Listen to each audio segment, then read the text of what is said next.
بسم الله الرحمن الرحيم يا أيها الذين آمنوا كتب عليكم الصيام كما كتب على الذين من قبلكم لعلكم تتقون صدق يا رب العالمين إن الله وملائكته يصلون على النبي يا أيها الذين آمنوا صلوا عليه وسلموا تسليما بلغ العلا بكماله كشف الدجى بجماله حسنت جميع خصاله صلوا علیہ اللہ رب العزت جل جلالہ کا بے پناہ کرم اس کا احسان کہ اس نے ہم سبھی کو ایک بار پھر سے دین سیکھنے کا موقع عطا فرمایا۔ اللہ تعالی ہم سبھی کا آنا جانا مل بیٹھنا اپنی بلند اور پاک بارگاہ میں قبول و منظور فرمائے۔ قرآن مجید کی ایک آیت مقدسہ تلاوت کی ہے۔ اللہ رب العزت نے ارشاد فرمایا اے ایمان والو تم پر اور تم سے پہلے لوگوں پہ روزے فرض کیے گئے۔ آیت کا جو آخری حصہ ہے اسی پہ گفتگو کرنی ہے۔ اللہ تعالیٰ نے روزہ رکھنے کا مقصد بیان کیا لعلکم تتقون، تاکہ تم متقی بن جاؤ، پرہیزگار بن جاؤ۔ اب قرآن مجید وہ کتاب ہے جس میں شک کی گنجائش بھی نہیں ہے۔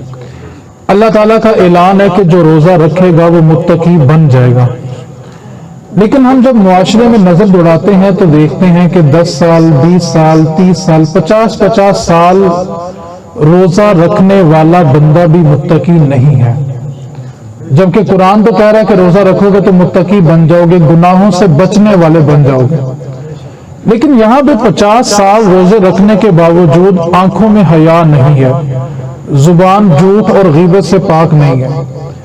اب قرآن کو دیکھیں تو قرآن میں شک کی گنجائش بھی نہیں ہے کہ روزہ رکھو تو متقی، لیکن یہاں 50 سال بھی روزہ رکھنے والا متقی کیوں نہیں بنتا؟ اگر ایک بندہ ڈاکٹر کے پاس جاتا ہے اور ڈاکٹر اس کا لیبارٹری میں ایک ٹیسٹ کرتا ہے، اب ٹیسٹ کرنے کے بعد وہ کہتا ہے کہ جی آپ کو فلاں بیماری ہے، اور وہ اس بیماری کے مطابق دوائی لکھ کر دیتا ہے اور ساتھ کہتا ہے کہ آپ نے ان چیزوں سے پرہیز کرنا ہے۔ اب بندہ گھر آ کے پورا مہینہ صبح و شام دوائی کھاتا ہے، لیکن ڈاکٹر نے جن چیزوں سے پرہیز کرنے کے لیے کہا ہوتا ہے نا وہ پرہیز نہیں کرتا۔ اب 1 مہینے کے بعد دوائی کھانے کے بعد جب وہ دوبارہ ٹیسٹ کرواتا ہے تو اس کا مرض وہیں کا وہیں کھڑا ہوتا ہے۔ اب دوائی میں شک نہیں ہے، ڈاکٹر میں شک نہیں ہے، دوائی کی تاثیر میں شک نہیں ہے، لیکن اس نے دوائی کھائی، لیکن جن چیزوں سے پرہیز کرنے کے لیے ڈاکٹر نے کہا تھا اس نے پرہیز نہیں کیا۔ نتیجہ یہ نکلا کہ جو مرض اس کا 1 مہینہ جس مقام پہلے کھڑا تھا اسی مقام پہ 1 مہینے کے بعد کھڑا ہے۔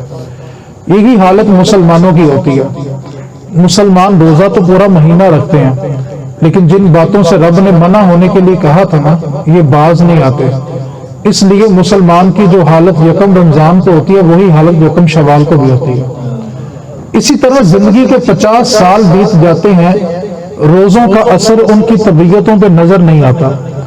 اس کی وجہ یہ ہوتی ہے کہ روزہ تو رکھتے ہیں، روزے کی تاثیر بھی ہے، قرآن کا حکم بھی ہے، اس میں شک کی گنجائش بھی نہیں ہے، لیکن جن کاموں سے رب نے باز رہنے کے لیے کہا تھا نا بندے وہ کام نہیں چھوڑتے۔ اس کی ایک مثال ابھی مجھ سے پہلے آپ نے ایک حدیث پاک سنی، حضرت انس بن مالک رضی اللہ تعالیٰ عنہ حضور کے بڑے لاڈلے صحابی ہیں اور حضور کے ذاتی خادم بھی ہیں۔ حضرت انس بن مالک رضی اللہ تعالیٰ عنہ اس حدیث کے راوی ہیں کہ نبی کریم صلی اللہ علیہ وسلم نے ایک دن مدینے میں حکم دیا کہ تمام لوگ روزہ رکھیں اور افطار تب تک نہیں کرنا جب مجھ سے اجازت نہ لے لیں۔ اب مدینے کے لوگوں نے روزہ رکھا، جب شام کا وقت ہوا تو ایک صحابی حاضر ہوئے، عرض کی آقا مدینے میں 2 عورتیں ایسی ہیں جو شرم کے باعث آپ کی مجلس میں نہیں آ رہی، اور آپ کے کہنے کے مطابق انہوں نے روزہ تو رکھا ہے، اب وہ افطاری کرنے کی اجازت مانگ رہی ہیں۔ تو نبی کریم صلی اللہ علیہ وسلم نے فرمایا وہ تو روزہ کب کا کھول چکی ہیں، اجازت کس چیز کی مانگ رہی ہیں؟ تو جا کر یہی پیغام انہوں نے ان عورتوں کو دیا کہ حضور فرما رہے ہیں کہ تم تو کب کا روزہ کھول چکی ہو، اجازت کس چیز کی مانگ رہی ہو؟ اب ان عورتوں نے آہو بکا کے رونا شروع کیا کہ واللہ ہم نے صبح سے کچھ کھایا پیا نہیں ہے، اپنے شوہروں سے بھی دور رہی ہیں، تو ہم نے روزہ کیسے افطار کر لیا؟ اب صحابی یہ بات سن کے پھر حضور کی بارگاہ میں حاضر ہوئے، عرض کی آقا وہ تو کہتی ہیں ہم نے کچھ کھایا پیا نہیں ہے، اپنے شوہروں سے بھی دور رہی ہیں، تو ہمارے ہاں روزہ کیسے افطار ہو گیا؟ تو تو نبی کریم صلی اللہ علیہ وسلم نے فرمایا کہ ان کو مجلس میں حاضر کیا جائے۔ جب وہ عورتیں حضور کی بارگاہ میں حاضر ہوئی تو نبی کریم صلی اللہ علیہ وسلم نے صحابی کو حکم دیا کہ دونوں کو ایک ایک مٹی کا پیالہ دو۔ جب مٹی کا پیالہ پیش کیا گیا تو حضور نے فرمایا کہ اپنے حلق میں انگلی اتارو اور کہہ کرو، الٹی کرو۔ تو جب انہوں نے اپنے حلق میں انگلی اتار کے کہہ کی تو ان کے اندر سے انسانی گوشت بنا ہوا نکلا، خون کے لوتھڑے، گوشت کے لوتھڑے نکلے۔ تو انہوں نے چیخیں ماری کہ واللہ یا رسول اللہ، ہم نے تو کسی انسان کا گوشت نہیں کھایا۔ تو میرے نبی نے فرمایا تم نے رب کا قرآن نہیں پڑھا؟ رب فرماتا ہے جو کسی کی غیبت کرتا ہے گویا اپنے مردار بھائی کا گوشت کھاتا ہے۔ آج یہی صورتحال ہمارے پاس ہے۔ ہم مسجد میں سجدہ کرتے ہیں، نماز پڑھتے ہیں، اور مسجد سے باہر نکلنے سے پہلے لوگوں کی غیبت کر کے اپنی نمازیں تباہ کر لیتے ہیں۔ ہم سمجھتے ہیں جو نماز نہیں پڑھتا وہ گناہ گار ہے، ٹھیک ہے وہ گناہ گار ہے، لیکن جو پڑھ کے ضائع کر لیتے ہیں، بہت سارے لوگ ایسے ہوتے ہیں جن کی عبادتیں ضائع اس لیے ہو جاتی ہیں کہ ان سے سنبھالی نہیں جاتی۔ اب نبی کریم صلی اللہ علیہ وسلم کا جو فرمان ہے کہ تم جب روزہ رکھو تو روزہ اپنے سارے بدن کا رکھو۔ ہم سمجھتے ہیں کہ پیٹ کو صرف بھوک اور پیاس سے بچا کے رکھنا ہے، کھانے پینے سے بچا کے رکھنا ہے، تو اسی کا نام روزہ ہے۔ روزہ انسان کی زبان کا بھی ہونا چاہیے، آنکھ کا بھی ہونا چاہیے، کان کا بھی ہونا چاہیے۔ مسلمان سارا مہینہ روزے رکھتا ہے لیکن اثر اس لیے نہیں ہوتا کہ اللہ تعالیٰ نے جن باتوں سے منع ہونے کے لیے کہا تھا نا، بندہ ان باتوں سے منع نہیں ہوتا۔ اس کی ایک سادہ سی مثال ہے، میں ایک مثال دینے لگا ہوں، بڑی توجہ کے ساتھ سمجھنی ہے۔ انسان اپنے بیٹے یا بیٹی کا کسی کے گھر میں رشتہ کر دینا اور ابھی شادی نہ کرے، اور اگر بیٹے یا بیٹی کے سسرال والے گھر میں مہمان بن کے آئیں تو ہم گھر کا ایک ایک کونا صاف کرتے ہیں، اور بالخصوص جس جگہ مہمانوں کو بٹھانا ہوتا ہے نا اس جگہ کی اچھی طرح صفائی کرتے ہیں کہ ایسا کوئی ویک پوائنٹ مہمانوں کو نہ ملے جس کی وجہ سے بچے کے رشتے میں کوئی رکاوٹ بنے۔ اور مہمان ابھی کھانا کھا رہا ہوتا ہے، ہم پھر پوچھتے ہیں کچھ اور تو نہیں چاہیے، کھانا کھا لے ہم پھر پوچھتے ہیں کچھ اور تو نہیں چاہیے۔ اور بالفرض اگر کسی کا کوئی استاد ہے، کوئی شیخ ہے، کوئی پیر ہے، اور وہ ٹیلی فون کرے کہ یار میرا مہمان آ رہا ہے اس کی خدمت کرنا، تو ہم اس کے آگے پیچھے دائیں بائیں اس لیے گھومتے ہیں کہ جب یہ مہمان پلٹ کے واپس جائے تو اس کے دل میں یہ ملال نہ ہو کہ میری خدمت نہیں ہوئی۔ تو ہم اس مہمان کے دائیں بائیں آگے پیچھے گھومتے ہیں۔ بچوں کے سسرال والے آ جائیں تو ہم ان کے آگے پیچھے دائیں بائیں گھومتے ہیں کہ مہمان آئے ہیں، اور ان کی خدمت میں کوئی کسر نہیں چھوڑتے۔ آپ تھوڑی توجہ تو فرمائیں، جو رمضان ہمارے پاس کا ہے اور اس نے پلٹ کے بھی اللہ کی بارگاہ میں جانا ہے، ہمارا ذاتی مہمان ہو تو خدمت میں کمی نہیں چھوڑتے کہ کہیں واپس جائے تو دل میں ملال نہ رہ جائے۔ تو بھائی جس مہمان نے پلٹ کے اللہ کی بارگاہ میں جانا ہے اور جا کر پھر یہ بھی بتانا ہے کہ مالک تیرے بندوں نے میرے ساتھ کیا سلوک کیا ہے، کیوں نہ اس بار رمضان کو خوش کر کے بھیج دیں۔ ایسا کام نہ کریں کہ اللہ کا مہمان خوش ہو کے چلا جائے، کیونکہ رمضان واپس اللہ کی بارگاہ میں جا کے بتاتا ہے کہ مالک تیرے فلاں بندے نے میرے ساتھ اچھا سلوک کیا ہے، تیرے فلاں بندے نے میرے ساتھ اچھا سلوک نہیں کیا۔ اگر ہمارے استاد کا یا شیخ کا مہمان واپس جائے تو ہم بار بار پوچھتے ہیں استاد جی، پیر صاحب آپ کا جو مہمان آیا تھا اس کی خدمت میں کوئی کسر تو نہیں رہ گئی؟ تو یار جو مہمان ہی میرے رب کا ہو۔ کبھی کبھی رمضان سے بھی پوچھا کریں کہ یار تیری خدمت میں کوئی کمی تو نہیں رہ گئی۔ بہت سارے لوگ ایسے ہوتے ہیں جو رمضان کا روزہ صرف پیٹ کا رکھتے ہیں، بہت سارے لوگ ایسے ہوتے ہیں۔ اب یہاں پر علماء بھی تشریف فرما ہے اور اداکار بھی تشریف فرما ہے، تو میں دونوں سے پہلے معذرت میں کر لوں، تھوڑی باتیں میں نے سخت بھی کرنی ہے، تو اگر آپ کی اجازت ہو دونوں کی، کیونکہ مولوی بڑی جلدی غصہ کر جاتے ہیں نا، ٹھیک ہے، تو میں دونوں سے پہلے ایڈوانس معافی مانگ لیتا ہوں تاکہ میری باتیں وہ سن سکیں۔ ہم کہتے ہیں کہ بھی ہمارا وقت نہیں گزرتا تو ہم روزہ رکھ کے ٹی وی دیکھ لیتے ہیں، رمضان ٹرانسمیشن دیکھ لیتے ہیں۔ ایک بات کو اپنے ذہن میں رکھ لیں، دین ابھی اتنا بانج نہیں ہوا کہ ہمیں مراسی آ کے دین سکھائیں۔ میرے نبی کا دین ابھی اتنا بانج نہیں ہو گیا کہ جو سارا سال ناچ ناچ کے فرش توڑ دے وہ ہمیں رمضان میں آ کے دین سکھائیں گے۔ آپ فیصلہ کریں اپنی ذات سے، گھر میں اگر فریج خراب ہو جائے تو الیکٹریشین تو بلاتے ہیں کہ پلمبر کو؟ بولے یار, الیکٹریشین فریج ٹھیک کرنے کے لیے پلمبر آتا ہے کہ الیکٹریشین, ترخان آتا ہے کہ الیکٹریشین, فوجی آتا ہے کہ الیکٹریشین, مولوی آتا ہے کہ الیکٹریشین. اچھا, اگر دروازوں کا کام کروانا ہو تو ترخان کو بلاتے ہیں کہ کسی اور کو؟ بولے تو صحیح یار. گھر کا نقشہ بنوانا ہو تو انجینئر کو بلاتے ہیں کہ مولوی کو بلاتے ہیں؟ بارڈر پہ جنگ لڑنی ہو تو فوجی کو بلاتے ہیں کہ مولوی کو بلاتے ہیں؟ گھر کا نقشہ بنوانا ہو تو یار ہر بندہ اپنے شعبے کا کام کرتا ہے. تو میرے نبی کا دین اتنا تو لوارث نہیں نہ ہو گیا کہ ہر غیرہ آئے اور آ کے میرے نبی کے دین پہ باتیں کرنا شروع کر دے. آپ توبہ کریں کہ بھئی جس زبان سے قرآن پڑھیں گے, جس زبان سے حدیث پڑھیں گے, پھر ساری زندگی اس زبان سے گانا نہیں گائیں گے. آپ آئیں دین کی خدمت کریں, ہمیں آپ سے کیا اختلاف ہو سکتا ہے؟ سارا سال آپ میڈیا پہ بیٹھ کے ڈراموں کے ذریعے بے حیائی پھیلائیں, مارننگ شو کے ذریعے بے حیائی پھیلائیں, اور رمضان میں آ کے ہمیں دین سکھائیں. ہم اتنے تو لوارث نہیں نہ ہو گئے. پھر حضرت فضیل بن عیاض رضی اللہ تعالیٰ عنہ, آپ توبہ کرنے سے پہلے, یہ اللہ کے بڑے مقرب ولی گزرے ہیں, آپ توبہ کرنے سے پہلے ڈاکو ہوتے تھے, اور آپ فرماتے تھے جس وقت میں ڈکیتی کرتا تھا نا تو کبھی کبھی میں چھپ چھپ کے جمعہ بھی پڑھ لیتا تھا. کہتے جب میں نے توبہ کی تو پھر ایسی توبہ کی کہ جن کا مال لوٹا ہوا تھا ان کا مال ان کو واپس کیا, اور جب میرے پاس پیسے ختم ہو گئے نا تو جن کا میں نے مال لوٹا ہوا تھا ان کے جا کے میں جانور چرایا کرتا تھا, ان کی بھینسیں دھویا کرتا تھا, اور جب بدلہ پورا ہو گیا تو پھر میں نے اللہ کی بارگاہ میں مصلی بچھایا اور ایسی توبہ کی, ایسی پکی اور سچی توبہ کی کہ جس امام کے پیچھے میں نمازیں پڑھا کرتا تھا نا, پھر اسی امام نے میرے ہاتھ پر آ کر بیعت بھی کی تھی. آپ توبہ کریں, آ کے مصلی سنبھالیں, ہمیں آپ سے کوئی غرض نہیں ہے, کوئی اختلاف نہیں ہے. لیکن میرے نبی کا دین اتنا لوارث تو نہیں ہے نا کہ ہر کوئی آ کے میرے نبی کے دین پہ باتیں کرے. جب تک یہ رمضان ٹرانسمیشن نہیں تھی نا, جو بزرگ ہیں میری بات کی گواہی دیں گے, چھوٹے چھوٹے معصوم بچے نا افطار کے دسترخوان پہ بیٹھ کے نا معصوم ہاتھوں سے دعائیں مانگا کرتے تھے. یہ رمضان کی رونقیں کس نے ختم کی؟ آج سارا اہل خانہ بیٹھا ہوتا, نظریں ٹی وی پہ ہوتی ہیں. جب تک یہ انعام گھر اور جیتو پاکستان جیسی لانتیں نہیں تھی, تراویح کے اندر مساجد بری ہوتی تھی.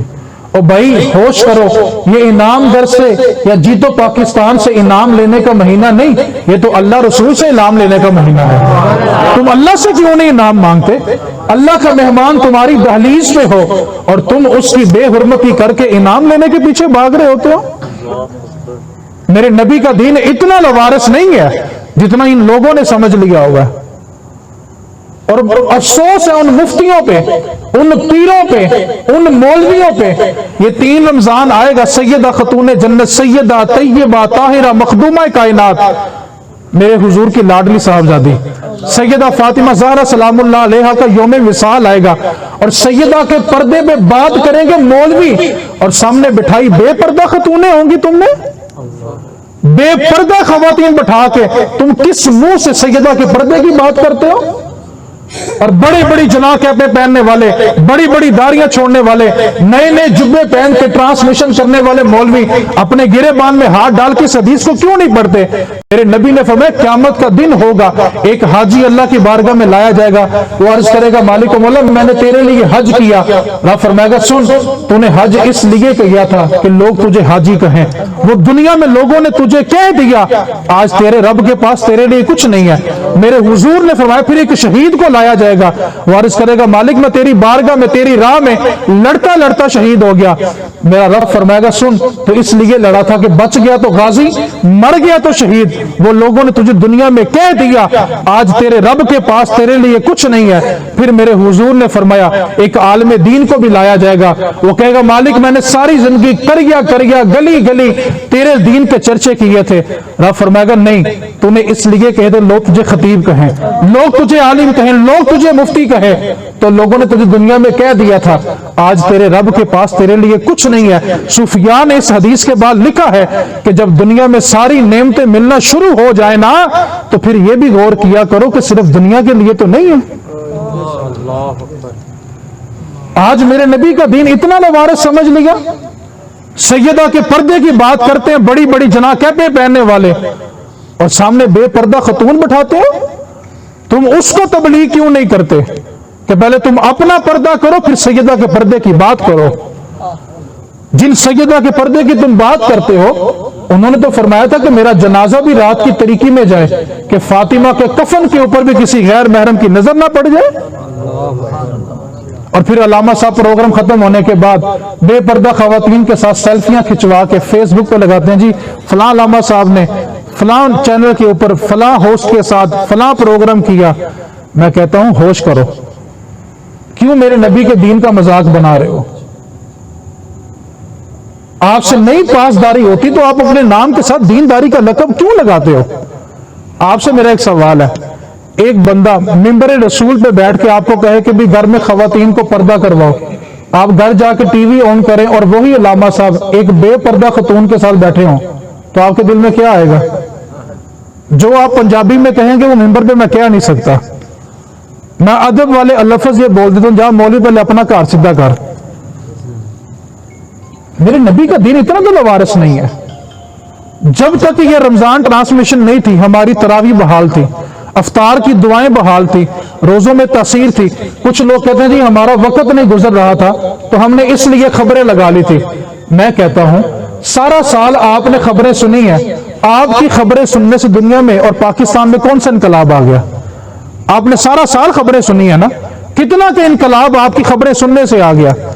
آپ نے جو چوکوں میں بیٹھ کے تبصرے کیے تھے, تجزیے کیے تھے, آپ کے تبصروں سے ملک میں کتنی کہ مہنگائی کم ہو گئی ہے. کہتے ہیں جی وقت نہیں گزر رہا تھا.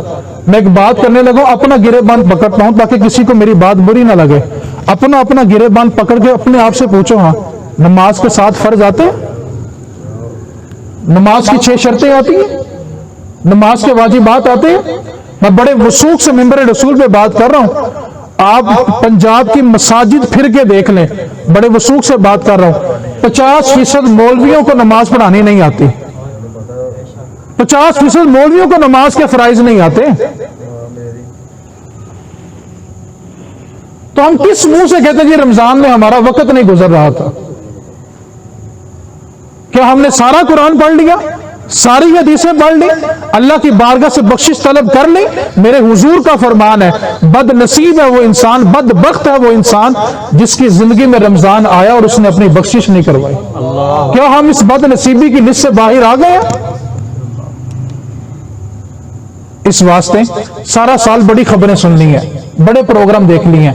رمضان عمل کرنے کا مہینہ ہے. یہ مہمان اللہ کا ہماری دہلیز پہ آ رہا ہے. آپ نے دعا کرنی ہے اللہ اس بار رمضان ہم سے خوش ہو کے چلا جائے. اور کب خوش ہوگا؟ جب ہم اس میں کچھ کر کے دکھائیں گے. اب دوسری بات, اور میں گفتگو سمیٹنے کی طرف آ رہا ہوں. ابھی جب رمضان شروع ہوگا نا تو فجر, ظہر اور عصر یہ 3 نمازیں ایسی ہوتی ہیں کہ اس میں لوگ کثرت کے ساتھ قرآن پڑھتے ہیں. اور محلے میں جو مائیاں ہوتی ہیں وہ تو قرآن کھول کے بس انگلیاں یوں پھیرتی رہتی ہیں. اور جب رمضان ختم ہوگا جی میں نے 8 قرآن پڑھے, میں نے 9 قرآن پڑھے.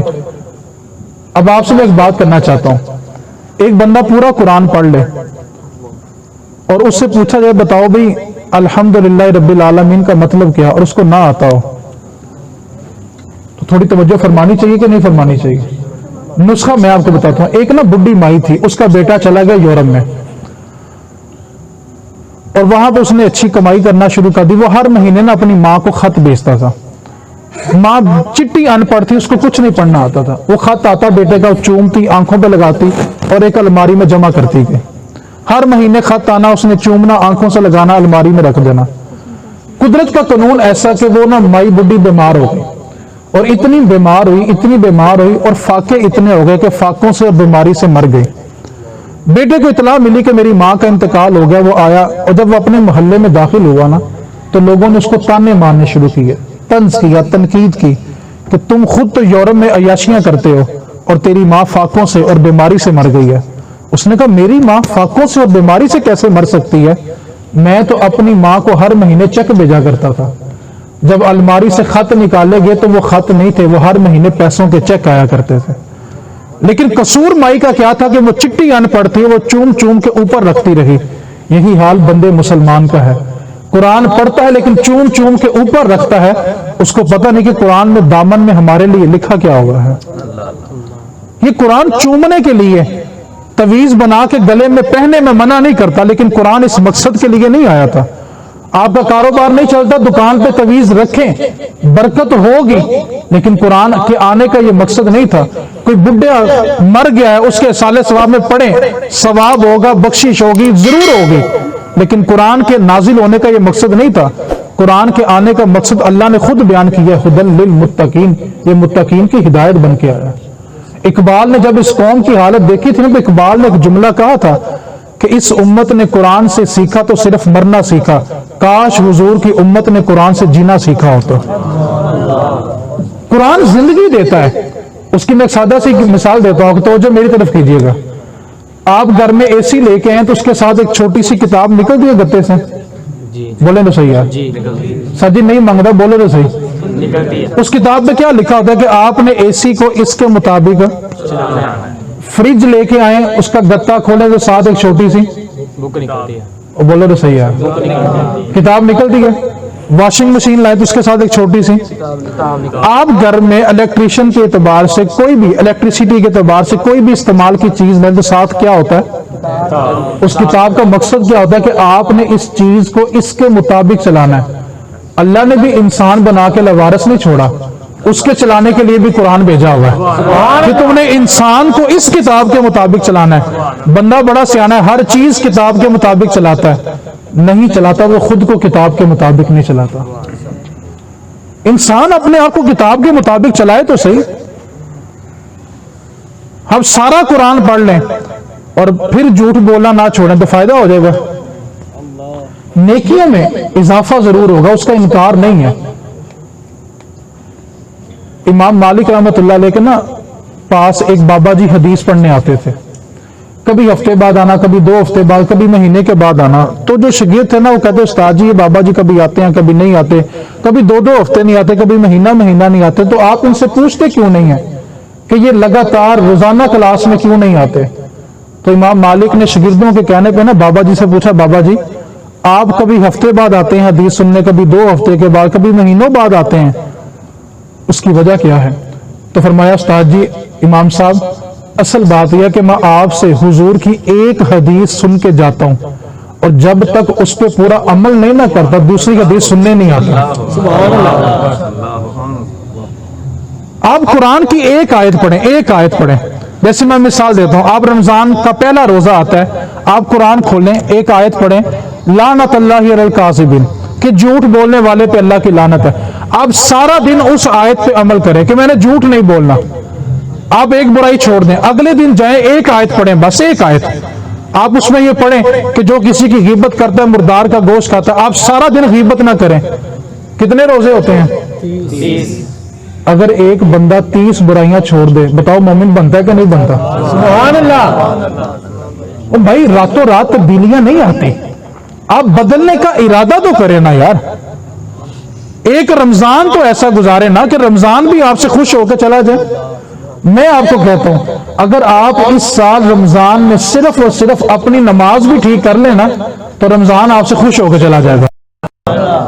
میں بتاؤں ہماری نماز کی کیا حالت ہے؟ ابھی میں ایک لفظ پڑھوں گا، آپ سب نے کہنا سبحان اللہ، لیکن میں غلط پڑھ رہا ہوں گا۔ ربی جعلنی مقیم الصلاۃ، ربی جعلنی مقیم الصلاۃ، میں ٹھیک پڑھ رہا ہوں؟ آدھے لوگ یہ پڑھتے ہیں کہ نہیں پڑھتے؟ ربی جعلنی ایسے ہی ہے، لفظ یہی ہے نا؟ ویسے سارے کہہ رہے ہاں جی ہاں جی۔ ربی جعلنی مقیم الصلاۃ، یہ لفظ ہے، اصل لفظ ہے رب اجعلنی۔ میں بات کرنے لگا، میری بات سے ناراض نہیں ہونا، آپ مسجدوں کے امام کو اٹھا کے دیکھیں وہ ایسے ہی پڑھتے ہوتے ہیں، رب اجعلنی مقیم الصلاۃ، رب اجعلنی مقیم الصلاۃ، اور رب اجعلنی التحیات للہ والصلوات والطیبات، ایسے ہی ہے نا؟ بولے تو صحیح یار۔ بھائی میں غلط پڑھ رہا ہوں، میں لفظ غلط پڑھ رہا ہوں، التحیات نہیں، التحیات، ہا کو آگے یا سے بھی ملانا ہے۔ میں اپنا گریبان پکڑ دوں گا کہ میری بات سے آپ ناراض نہ ہو جائیں۔ او میرے بھائی او ٹنا ٹن سنیو، کم از کم نماز کی سیدھی کر لو یار۔ نعت خان بیٹھے وہ اوپر جنت میں جا کے سیر کروا کے وہیں پہ چھوڑ کے آ جاتے ہیں۔ اللہ تعالیٰ سلامت رکھے مفتی منیب الرحمان صاحب کو۔ وہ کراچی میں ایک پروگرام تھا تو میں لائیو سن رہا تھا، تو وہ فرمانے لگے، ان سے پہلے ایک نعت خان نعت پڑھ رہا تھا، اس نے بیٹھے بیٹھے سارے مجمع کو جنت میں پہنچا کے دروازہ بند کر کے واپس آ گیا۔ مفتی صاحب مائک پہ آئے تو فرمانے لگے آپ سب جنت میں ہیں لیکن میرا خطاب زمین پر ہونا ہے، اور اگر آپ چند لمحوں کے لیے زمین پہ تشریف لیں تو بڑی مہربانی ہوگی۔ آپ فیصلہ کریں کہ کیا نعتیں سننے سے، نعتیں پڑھنے سے جنت مل جائے گی اگر بے نمازی ہوں گے تو؟ میں نعتوں کا منکر نہیں ہوں یار، میں خود سننے والا ذوق والا بندہ ہوں، لیکن ہم کس طرف چل رہے ہیں، ہماری روش کیا ہے، ہمارا طریقہ کیا ہے، ہمیں اس کے بارے میں توجہ کرنی چاہیے۔ رمضان میں قرآن پہ انگلیاں پھیرنا بند کریں یار، آپ ایک نہیں، دو نہیں، 4 پڑھیں۔ میرے نبی کریم صلی اللہ علیہ وسلم ہر سال رمضان میں ایک بار قرآن پڑھتے تھے، اور جس سال حضور نے پردہ فرمایا ہے نا، حضور نے 2 بار قرآن سنا بھی ہے، 2 بار سنایا بھی ہے، اور حضور نبی کریم صلی اللہ علیہ وسلم قرآن جبریل کو سناتے تھے اور جبریل کا قرآن سنتے تھے۔ حضور کا دور جبریل کے ساتھ ہوتا تھا۔ اب قرآن پڑھیں، ایک نہیں، 2 نہیں، 10 پڑھیں، لیکن کم از کم نماز تو ٹھیک کر لینا یار۔ میں ایک مثال اور دیتا ہوں، سبحانک اللہم و بحمدک و تبارک اسمک، میں ٹھیک پڑھ رہا ہوں؟ سبحانک اللہم، ٹھیک ہے نا بھائی؟ میں غلط پڑھ رہا ہوں میرے بھائی، سبحانک اللہم لفظ نہیں ہے، لیکن ہم پڑھتے ایسے ہی ہیں نا۔ میں آپ کو کئی حافظ دکھا سکتا ہوں، عالم دکھا سکتا ہوں، بھائی ان کو نماز ٹھیک نہیں۔ میں اللہ معاف کرے تکبر میں کسی کی توہین نہیں کر رہا یار، صرف احساس دلانا چاہ رہا ہوں، احساس کہ یار کم از کم اس رمضان میں ہم نماز تو ٹھیک کر سکتے ہیں نا یار۔ سبحانک اللہم لفظ سبحانک اللہم، یہ ہماری حالت ہے ٹناٹن سنیوں کی۔ اس واسطے آج کی نشست میں جو قرآن سمجھا بس وہ اتنا سمجھے کہ یار اس رمضان میں کم از کم ہم اپنی نماز ضرور ٹھیک کریں گے انشاءاللہ۔ حافظ میں ان کو بھی دعوت دیتا ہوں، جو عالم ہے ان کو بھی دعوت دیتا ہوں، ایک بار کسی اچھے قاری صاحب کو اپنی نماز سنا کے تو دیکھیں، اصلاح کی نیت سے سنائیں، آپ علم دین سیکھنے کی نیت سے سنائیں۔ دنیا میں سب سے بڑا کسی کو پروٹوکول دیا جائے نا تو اس کی 2 نشانیاں ہوتی ہیں، اس کے قدموں کے نیچے سرخ قلیم بچھائے جاتے ہیں، اور دوسرا اس ملک کا اس کو گارڈ آف آنر پیش کیا جاتا ہے، سرخ قلیم قدموں میں اور گارڈ آف آنر پیش کیا جاتا ہے۔ آپ نبی کے دین کے طالب علم کا پروٹوکول سنیں، جب وہ گھر سے نکلتا ہے تو اللہ کے نورانی فرشتے اپنے پر اس کے قدموں کے نیچے بچھا دیتے ہیں۔ وہ فرشتے جو ہر وقت اللہ کی تسبیح کرتے ہیں اور گناہوں سے معصوم، حافظ قرآن عالم دین اس کے پروں کے اوپر چل کے جاتا ہے، لیکن شرط کیا ہے کہ وہ دین سیکھنے جا رہا ہو۔ حاضری لگوانا اور ہوتا ہے، علم دین سیکھنا اور ہوتا ہے۔ اس واسطے اس رمضان میں آپ انگلیاں پھیرنے کے بہتر ہے کہ ایک آیت پڑھ کے اسی پہ عمل کر لیں۔